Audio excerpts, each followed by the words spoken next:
പുതിയൊരു വീഡിയോയിലേക്ക് ഏവർക്കും സ്വാഗതം. അപ്പം ഇന്ന് ഞാൻ പരിചയപ്പെടുത്താൻ പോകുന്നത് പാസ്തയാണ്. അതിനുവേണ്ടി ഞാനല്ല ഇവിടെ ഉണ്ടാക്കുന്നത്, നമ്മുടെ പാസ്ത സ്പെഷ്യലിസ്റ്റ് ജിഷ ചേച്ചി ഇവിടെ റെഡി ആയിട്ടുണ്ട്. പാസ്ത നമുക്ക് ഉണ്ടാക്കി തരാൻ വേണ്ടി ചേച്ചി കുറെ ഇൻഗ്രീഡിയൻസ് ഇവിടെ റെഡി ആക്കി വെച്ചിട്ടുണ്ട്. അപ്പം എന്തെല്ലാമാണെന്ന് നമുക്ക് നോക്കാം. പാസ്ത ഉപ്പിട്ട് വേവിച്ച് വെച്ചേക്കുന്നതാണ്. ക്യാരറ്റും ഒനിയനും ചെറുതായിട്ട് ചോപ്പ് ചെയ്ത് വെച്ചിട്ടുണ്ട്. പിന്നെ സോസേജ് ചെറുതായിട്ട് അരിഞ്ഞ് വെച്ചിട്ടുണ്ട്.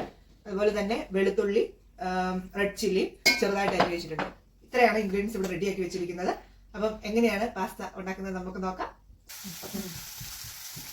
ഇവിടെ പാൻ വെച്ചിട്ട് എണ്ണ ഒഴിച്ചു കൊടുത്തു. എണ്ണ ഒന്ന് ചൂടായതിനു ശേഷം ചേച്ചി നേരത്തെ ചോപ്പ് ചെയ്ത് വെച്ചിരുന്ന ഒനിയൻ ഇട്ട് കൊടുത്തു. ഒനിയന് ഒരു ബ്രൗൺ കളർ വരെ ആകണ്ട, ജസ്റ്റ് ഒന്ന് വാടി വരണം. ആ ഒരു രീതി ആകുമ്പോഴത്തേക്ക് നേരത്തെ നമ്മൾ അരിഞ്ഞു വെച്ചിരുന്ന ക്യാരറ്റും നമ്മുടെ സോസേജും എല്ലാം ഇട്ട് കൊടുക്കണം. ഇനിയും ഇപ്പം നമ്മുടെ ഒനിയൻ ഇവിടെ ചെറുതായിട്ടൊന്ന് വാടി വന്നിട്ടുണ്ട്. ഈ ഒരു പരുവായി കഴിയുമ്പോൾ നേരത്തെ അരിഞ്ഞു വെച്ചിരുന്ന ക്യാരറ്റ് ഇട്ട് കൊടുക്കണം. ഇതൊന്ന് വാടി വന്നതിന് ശേഷമായിരിക്കുമല്ലോ നമ്മൾ അടുത്ത സോസേജ് കൊടുക്കുന്നത്. ഇതൊന്ന് വാടി വന്നതിന് ശേഷം നമ്മൾ സോസേജ് കൊടുക്കണം.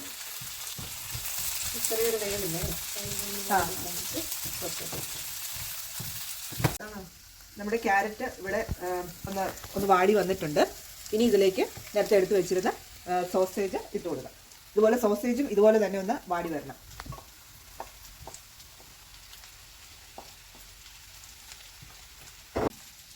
അപ്പം നേരത്തെ നമ്മൾ ഇതിനകത്തേക്ക് സോസേജ് ഇപ്പം ഒരുമാതിരി ഏകദേശം വാടി വന്നിട്ടുണ്ട്.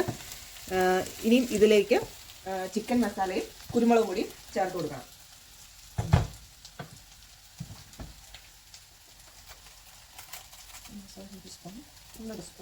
1 സ്പൂൺ ചിക്കൻ മസാലയാണ് ചേർത്ത് കൊടുത്തത്. കുരുമുളക് പൊടി എന്തോരം വേണം? 1 സ്പൂൺ കുരുമുളക് പൊടി. ഉപ്പ് ആവശ്യത്തിന് ചേർക്കണം കേട്ടോ. നേരത്തെ ഉപ്പ് ചേർത്തായിരുന്നു, കാണിക്കാൻ പറ്റില്ല. ഇതെല്ലാം ഒന്ന് ഇളക്കി കൊടുത്തിട്ട് ഫ്ലെയിം ഓഫ് ചെയ്ത് വെക്കാം അല്ലേ? ഫ്ലെയിം ഓഫ് ചെയ്ത് വെക്കണം. എന്നിട്ട് അടുത്ത നമ്മൾ സോസ് ഉണ്ടാക്കാനായിട്ട് അടുത്ത സോസ് ഉണ്ടാക്കാൻ പോകാം കേട്ടോ. അതെങ്ങനെയാണ് ഇപ്പോൾ കാണിച്ചു തരാം.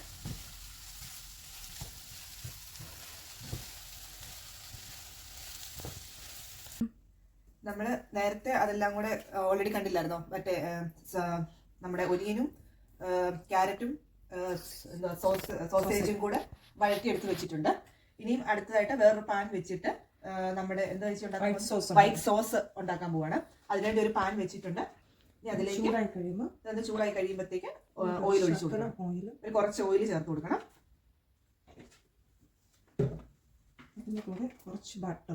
അതിൻ്റെ കൂടെ തന്നെ ഒരു കുറച്ച് ബട്ടറും കൂടെ ചേർത്ത് കൊടുക്കണം.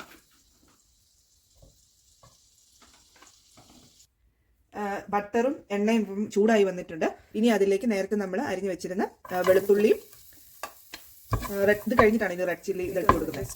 ഇളക്കിയതിന് ശേഷം അതൊന്ന് ജസ്റ്റ് ഒന്ന് ഫ്രൈ ആയി വന്നതിന് ശേഷം റെഡ് ചില്ലിയും കൂടി ഇട്ട് കൊടുക്കണം.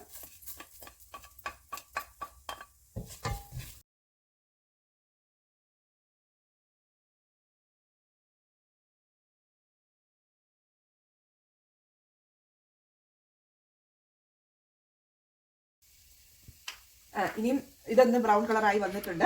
ഇനി അതിലേക്ക് ഇതെന്നാ ചേച്ചി എടുത്തേക്കുന്നത്? ഇത് ഞാൻ 1.5 സ്പൂണ് ഓൾ പർപ്പസ് ഫ്ലോർ ആണ്. ഓൾ പർപ്പസ് ഫ്ലോർ ഒരു 2 സ്പൂൺ പാലിലോട്ട് കലക്കിയതാണ്. ഓക്കെ, ഇത് ഡയറക്റ്റ് നമ്മൾ ചേർത്ത് കൊടുത്തു കഴിഞ്ഞാൽ കരിഞ്ഞു പോകുന്നതാണ് ചേച്ചി പറയുന്നത്. അതുകൊണ്ട് പാലില് 1.5 spoon all purpose floor mix ചെയ്തതാണ്. ഇതിനി നമുക്ക് ഇതിലോട്ട് ചേർത്ത് കൊടുക്കാം.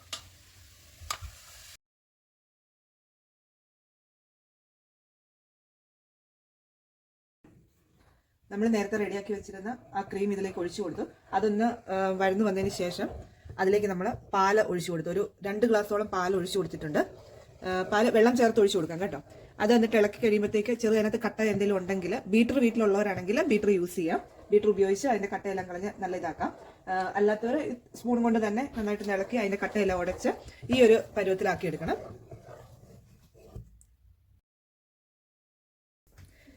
ഇപ്പം ഈ ഒരു പരുവം ആവുന്നിടം വരെ നമ്മൾ ഇളക്കി കൊടുക്കണം. സോറി, ഇനി ഇതിലേക്ക് തന്നെ ചേർക്കണ്ടേ? ഇനി ഇതിലോട്ട് കുറച്ച് സോസും ടൊമാറ്റോ സോസും കുറച്ച് മയോണൈസും പിന്നെ ഒരു മാഗി ക്യൂബ്സും.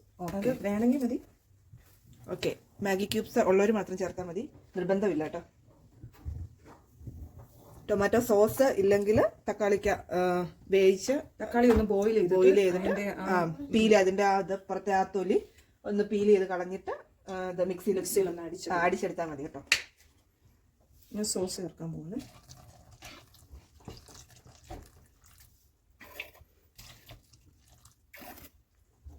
സോസ് ചേർത്ത് കഴിഞ്ഞ് ഒന്നുകൂടി ഇളക്കി കൊടുക്കണം.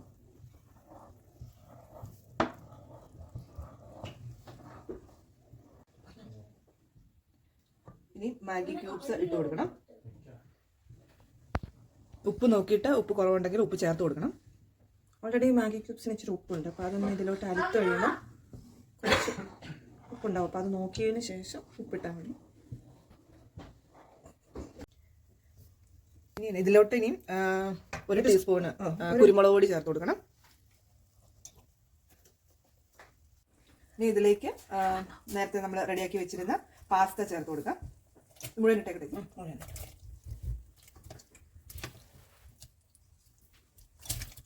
പിടിക്കാം.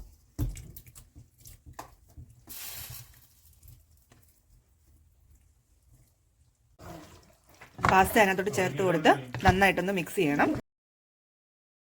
ഇനിയും ഇത് ഓൾറെഡി മിക്സ് ചെയ്തതിന് ശേഷം നേരത്തെ നമ്മൾ വഴറ്റി വെച്ചിരുന്ന സോസേജ്, ക്യാരറ്റ്, ഒനിയന് അതിനകത്തോട്ട് ചേർത്ത് കൊടുക്കണം.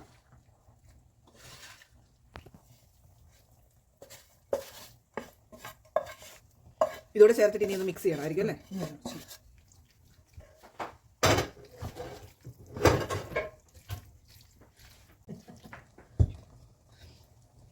ഇതിപ്പോൾ ഓൾറെഡി എല്ലാം മിക്സ് ചെയ്ത് വെച്ചിട്ടുണ്ട്. ഇനി ഇതിലേക്ക് അടുത്ത നച്ച് മയോണൈസ് ചേർത്ത് കൊടുക്കും. മയോണൈസും കൂടെ ചേർത്ത് കുറച്ച് നല്ല സോഫ്റ്റ് ആയിട്ടിരിക്കും. ഇതിപ്പോൾ എല്ലാം ഒന്ന് ഇളക്കി യോജിപ്പിച്ചതിന് ശേഷം മയോണൈസ് ചേർത്ത് കൊടുക്കാം.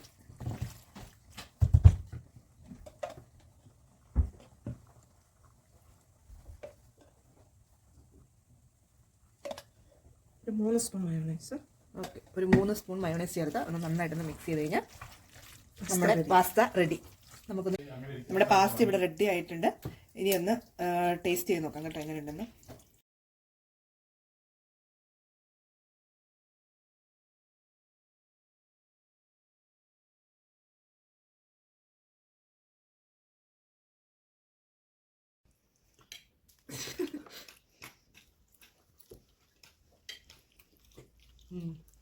സൂപ്പർ. എങ്ങനെയുണ്ടോ കുഞ്ഞു? പൊളിയാ? നല്ലതാ? എങ്ങനെയുണ്ട് കുഞ്ഞു? പൊളിയാ? പുതിയൊരു വീഡിയോയുമായി വീണ്ടും കാണുന്നവരെ ബൈ.